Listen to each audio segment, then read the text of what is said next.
Hello and welcome into episode number 8 of the On the Farm podcast. I'm T.J. Mathewson, joined alongside the brains of this podcast, Jeremy Buch. And Jeremy, I apologize, first of all, for, being gone for a week. We had spring break. I enjoyed my time back home in Seattle, but I'm back here. You're stuck with me again.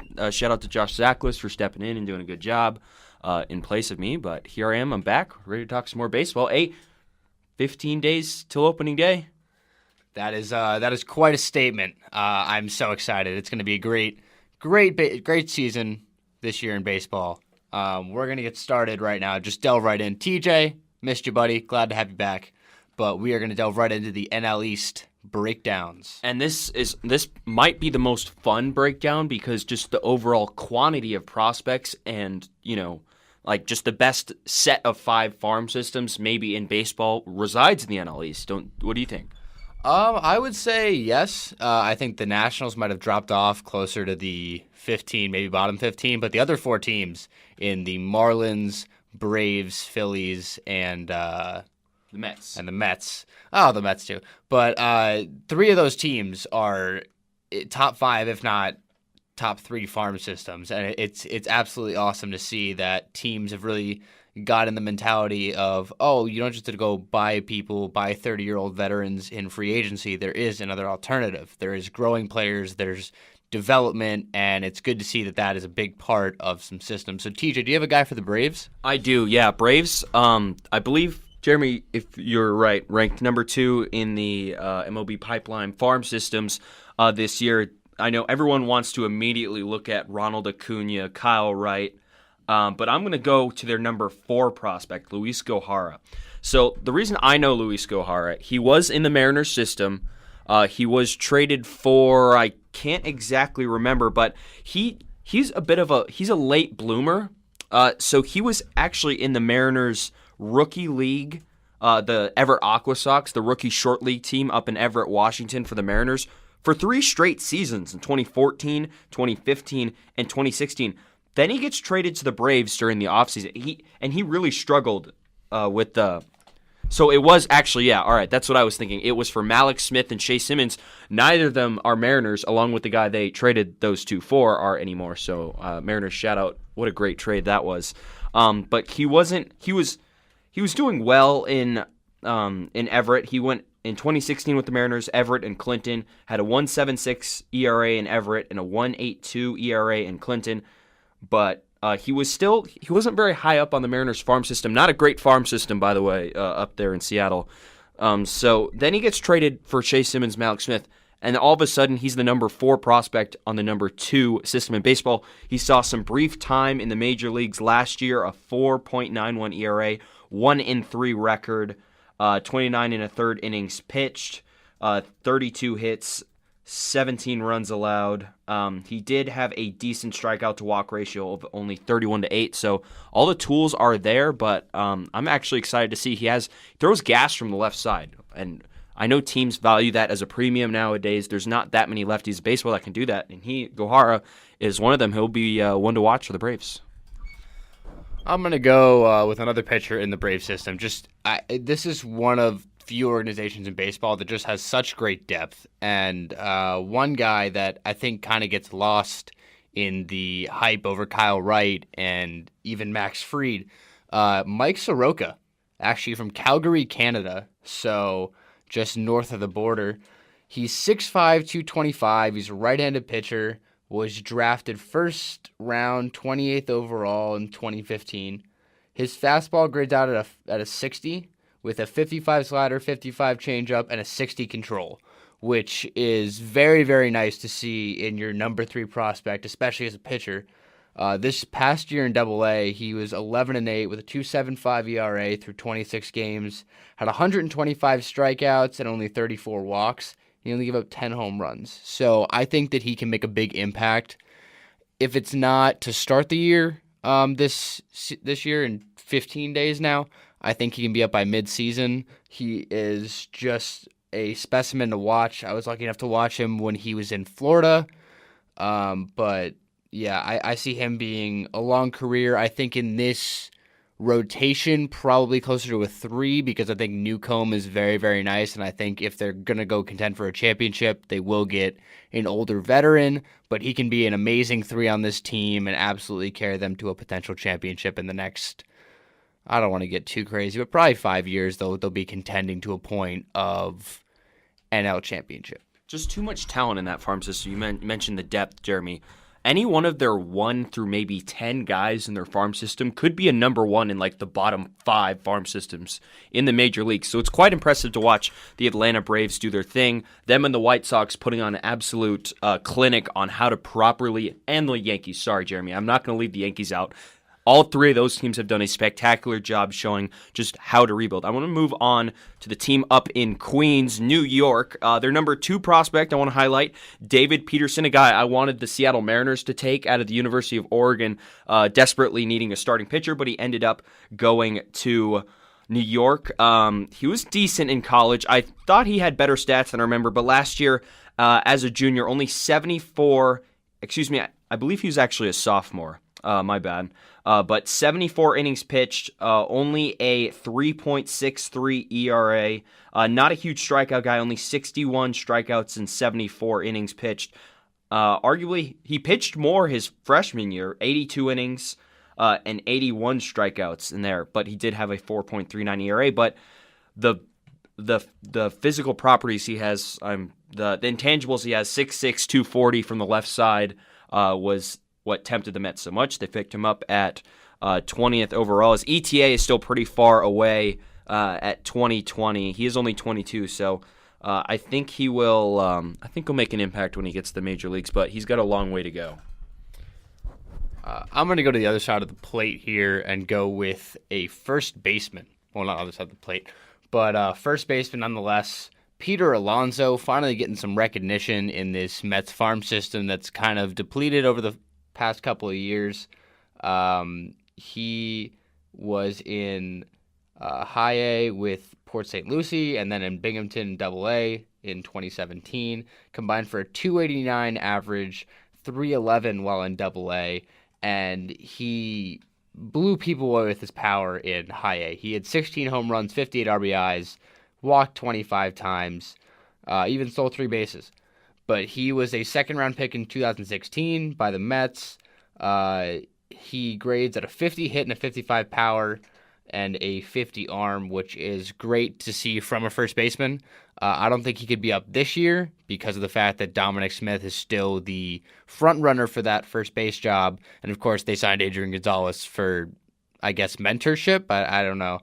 It could be a good move, but he's Peter Alonso's 23. He's 6'3", 245, so he has the size to play first base. His defense is great.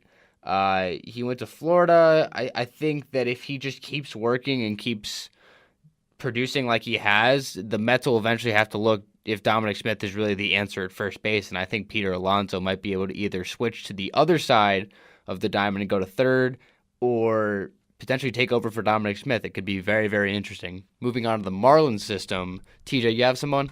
I do, actually. Braxton Garrett hasn't played a whole lot in the Marlins system because he drafted 2016 7th overall. He was the highest drafted Alabama prep arm since 1971, so there's some high regard. A lot of scouts loved his curveball. 76 to 80 miles an hour, tight spin, great depth, as the scouting report reads, and then 90 to 94 miles an hour, throws from the left side. I'm all with the lefties so far here today, but the lefty pitchers, but it is just a theme. He did tear his UCL earlier, I believe in 2016, and he is expected back.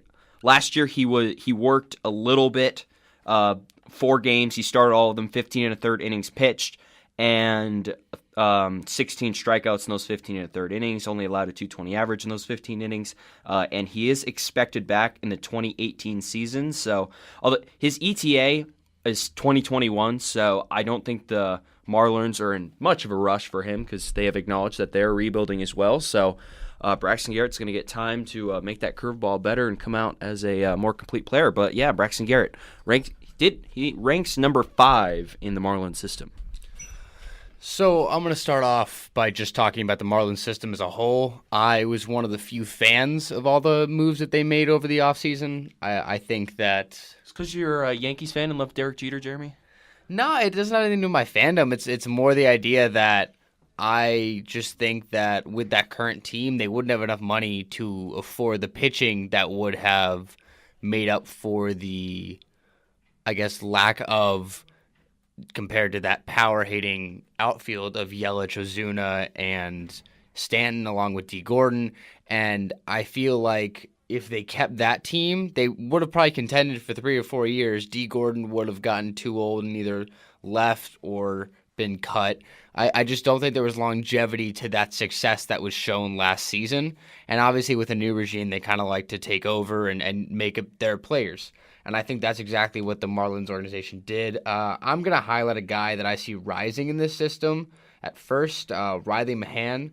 He was drafted in the 3rd round of 2016, so before this regime took over. He's 22, out of Kentucky. He was originally drafted in the 40th round by the Giants in 2014.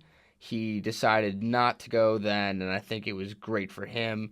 He was probably one of the best college hitters, and the Marlins were able to find him in the 3rd round. He is a second baseman, despite being 6'3", so he's kind of just got this crazy height to him. He has a 50 power grade, a 45 hit grade, and a 55 arm, because, he could really, really look to benefit from D. Gordon leaving that spot at second, because I think he can be up quicker than people think. He has a 2020 ETA, but I think that because of the aspect that he went to college, he could rise up a lot quicker. He did lose most of the season last year to a groin injury. He only played 6 games in A-ball, but he had a home run, 4 RBIs, hit .259 in 27 at-bats. I think that it could be good long-term pickup for them, and he could bring great success to the team.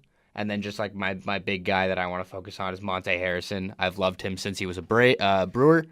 And I think that he's probably going to be the better of the 3 outfielders. Yes, I'm saying he'll be better than Luis Brinson. I love Luis Brinson, but I think Monte Harrison has better intangibles. He has a 70 arm, a 60 run.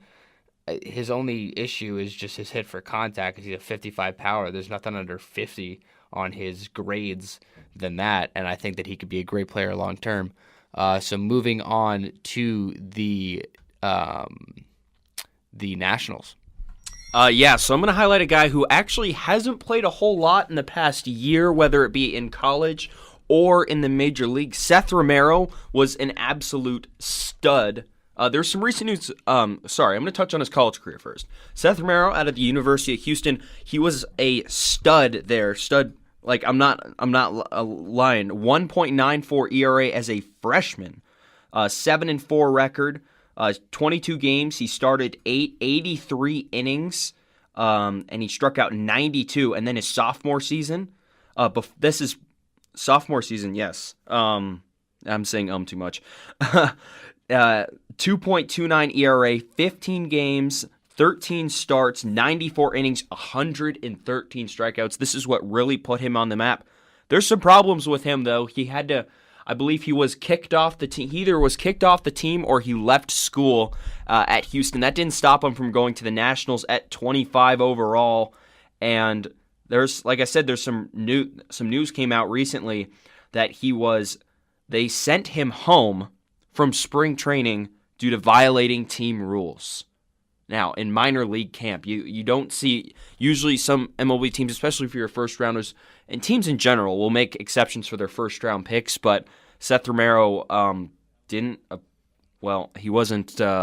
exactly, he hasn't made all the right decisions. He's got all the talent in the world, and someone that I think that could really help that rotation, especially as Max Scherzer gets old. Strasburg might eventually leave, or Gio Gonzalez. So he's got all the talent in his arm. 92, 95 from the left side is nothing to look away from. So Nationals took the risk, and they're paying for it now with Romero being suspended, and you got to wonder if he'll ever make it up through the major leagues. But the talent's all there. He's just got to put it together. Well, you really like the lefties today, don't you? I'm 4 for 4 on lefty pitchers today. That's crazy. I'm going to highlight two guys a little bit lower in the national system. One is ranked 9, one is ranked 10. They were both in the fall league. I was both able to watch them in person.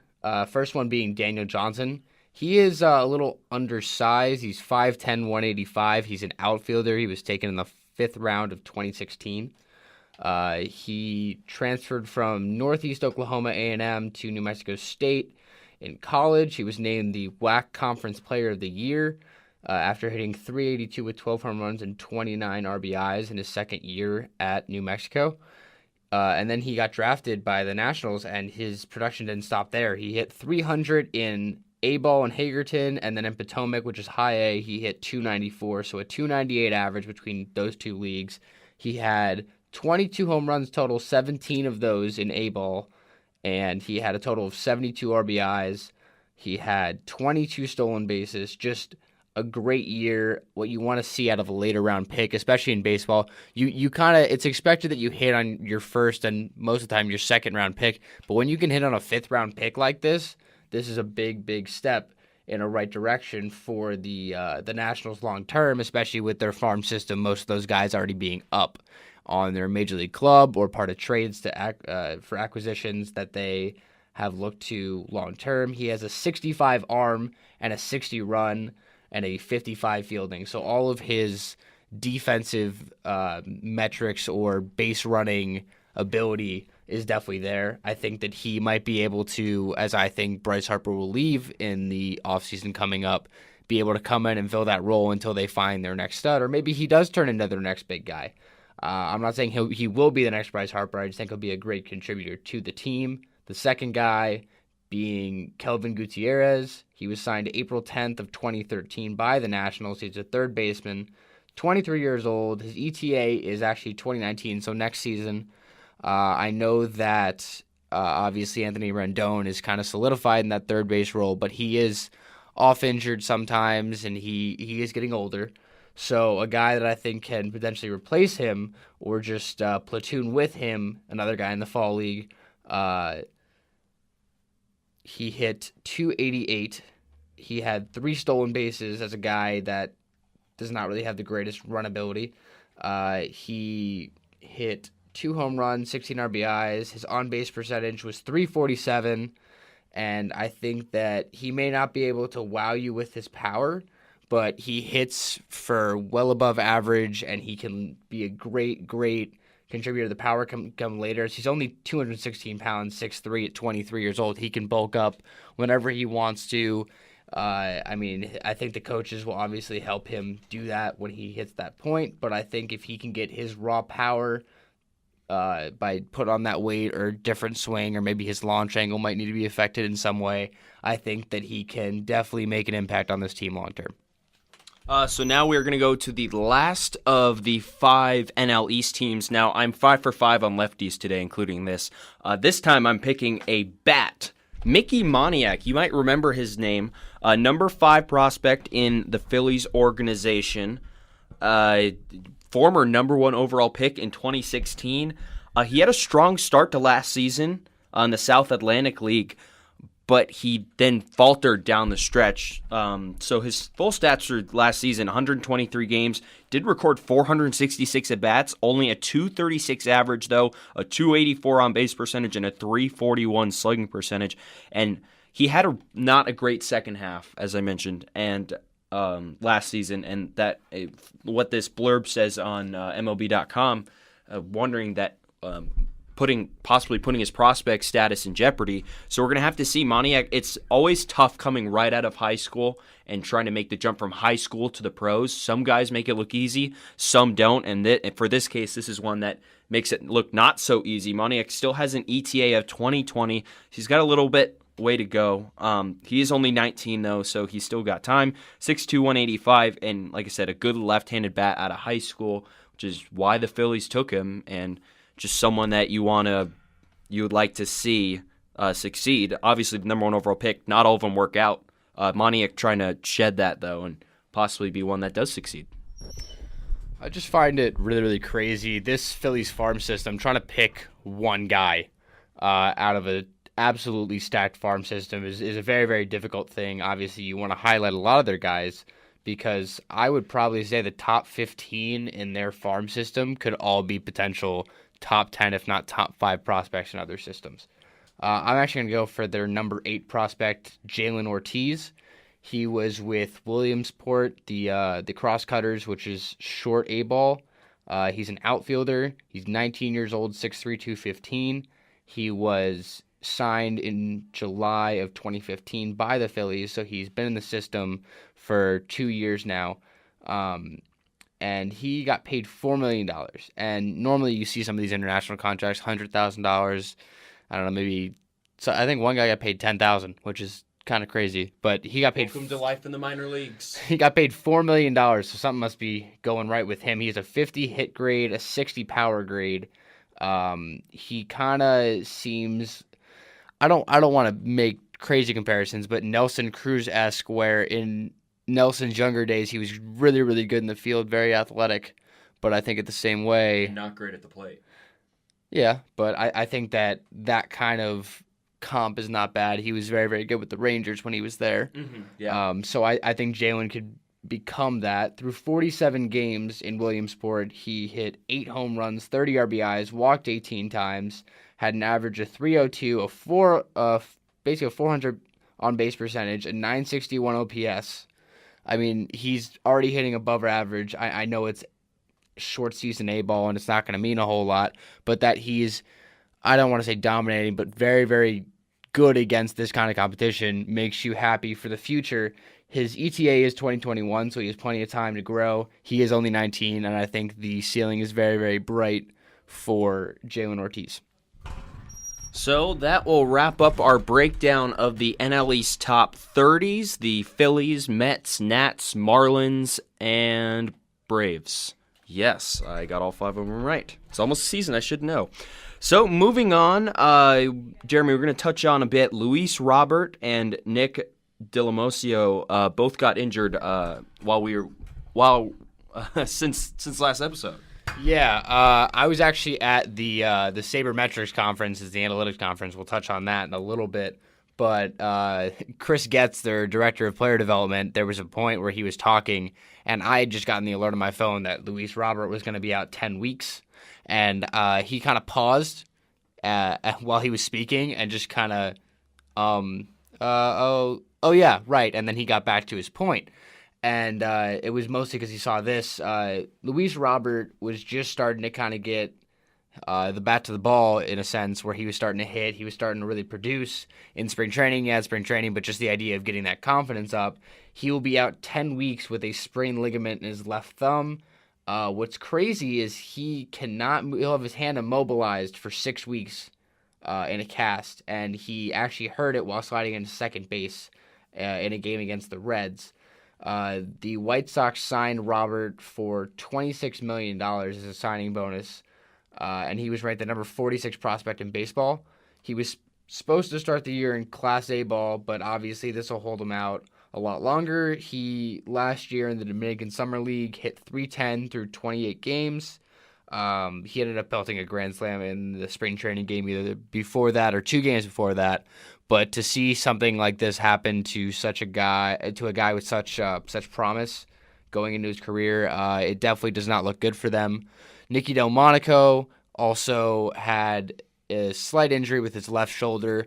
They already kind of brushed it off as a not so serious thing, but it was still worth noting as the White Sox are not in full contention mode, and the idea that I think previously they might have said, no, you know what, we're going to keep him in the spring training major league club instead of bringing him down to the minor league camp. We'll keep working him, keep doing it. As Eloy Jimenez was sent down, I want to say today. Yeah. We talked about this before we actually started recording. It's not really surprising. Same thing with Gleyber Torres, although Gleyber Torres also sent down to AAA earlier in the week, but it's just it's in the sense of the White Sox, they're not rushing. They're not in a rush to be good. They're just stacking their farm system, getting all their guys properly seasoned and ready for the major leagues. And, Eloy Jimenez, a career .302 hitter in the minors, might look like he's ready, but you honestly never know. I've seen Dustin Ackley tear up the minor leagues, hit 400 in college, look like the safest hitting prospect in the world, comes to the major leagues, has a good rookie season, and then proceeds to not perform well the rest of his career. I believe he is currently unemployed. If the last time I checked, I'm not totally sure on that, but otherwise, yeah. But this isn't really a surprising move by the White Sox here. Good job, and also maybe preventing injury. Who knows? I just like to see the fact that teams are really valuing their prospects, and a lot of teams used to rush guys up. I felt like that was a very, very common thing, or a guy would be rushed up and then he'd have to be optioned back down because either they weren't performing or they got thrust into a role where they started to, and then the major league player would come back. And I think that really messes with the player's confidence. I think if they struggle, it really messes with them mentally.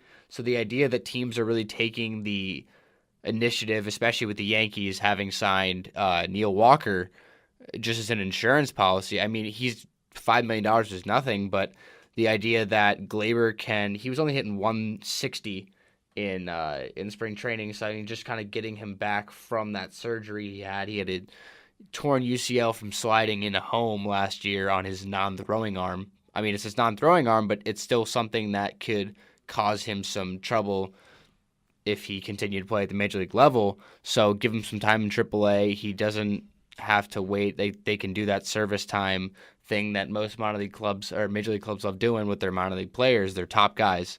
And the White Sox even sent down Eloy. Eloy was 4 for 7 with 2 home runs and a triple. I mean, those are numbers that you want to see out of your prospects, but they had the knowing that he could be an even better player if they bring him back down and really let him develop into an absolute stud. We're going to move on. I was actually able to go to the SABR Conference. The Society for American Baseball Research holds their annual analytics conference in downtown Phoenix. Just some things I wanted to kind of share with you guys moving on is just kind of like the state of analytics of where analytics kind of lie in baseball today. One thing that that they really preached at the conference was that connectivity from the top of the organization, where the GMs are, to the rookie league players. That connectivity where they know everything that's going on, they know what they need to work on, is very, very important. I think that that's something that should be pretty obvious, but obviously now people are starting to realize it.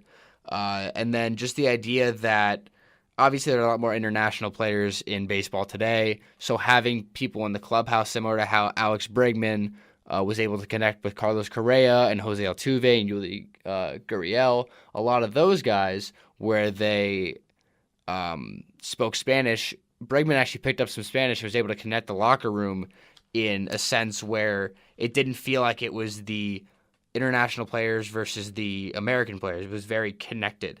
And then just the idea that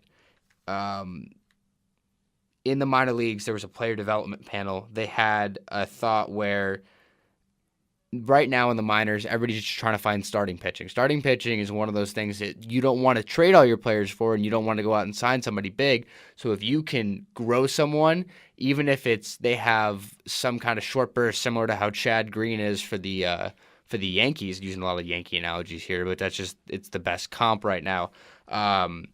But the way that is where it's a versatile attack, even if you have 6 starting pitchers on your roster, you can use one of those guys as a long reliever and an emergency starter. It works out perfectly. So basically it was Chris Getz for the White Sox and Andy McKay for the Mariners, and they talked about how a lot of teams are building sports science facilities with their extra money, where some teams decide not to spend in free agency.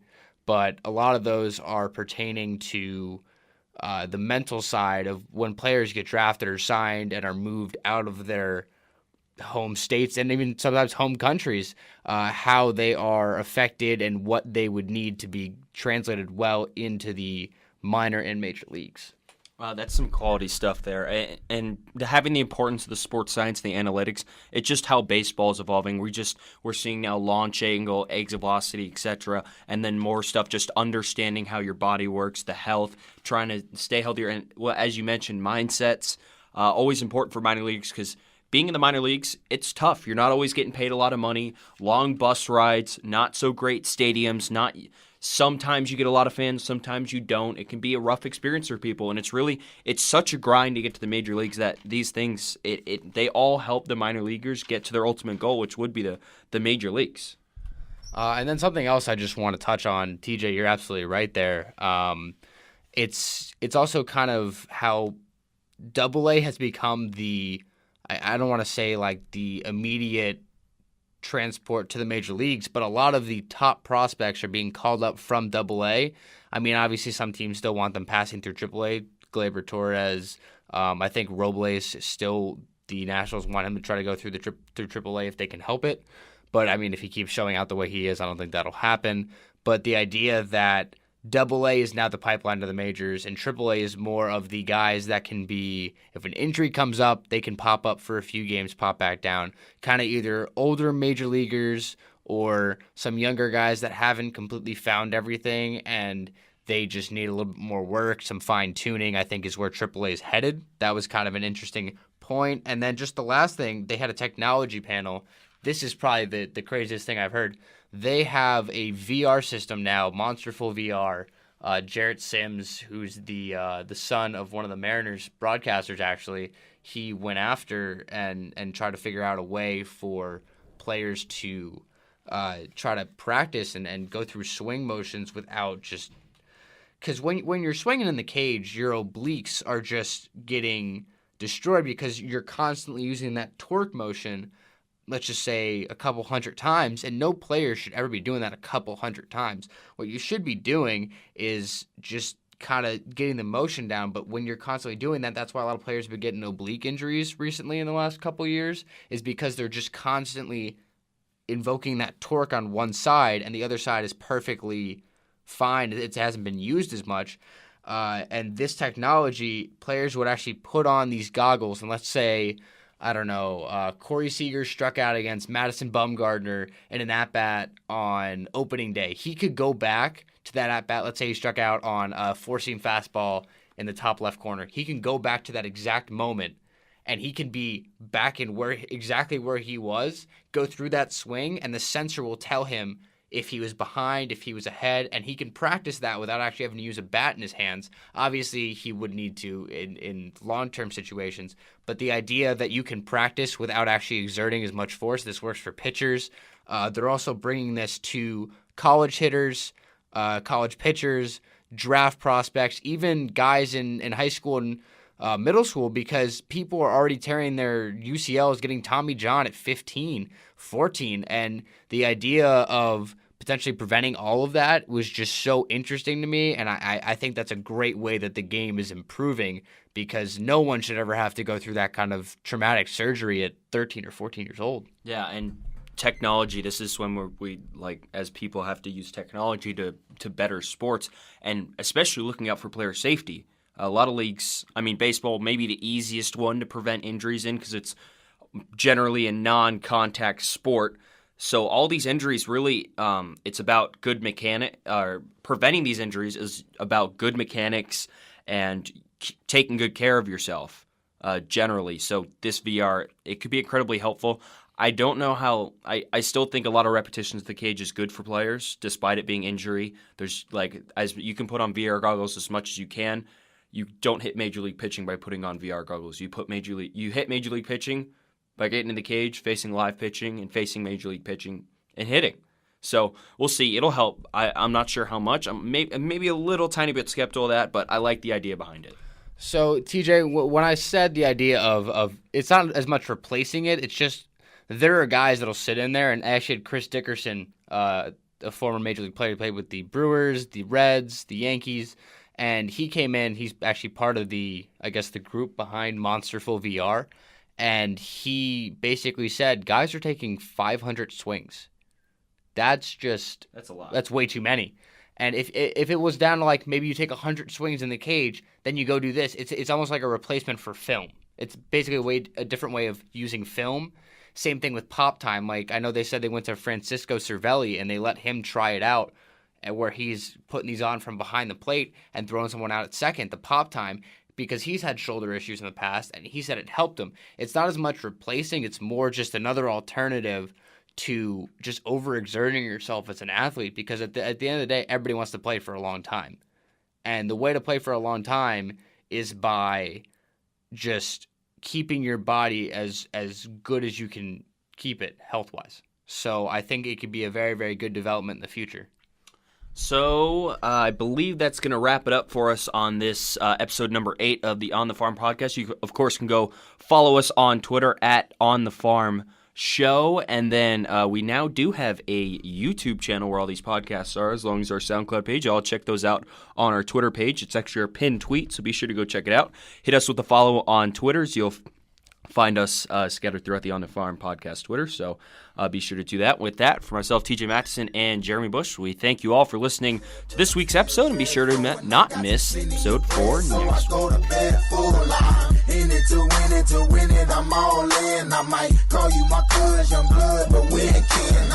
You think of jumping, man, you best think again. The dirty, I'm the type of man that might, I'm the type of man that might, I'm the type of man that might, I'm the type of man that might, I'm the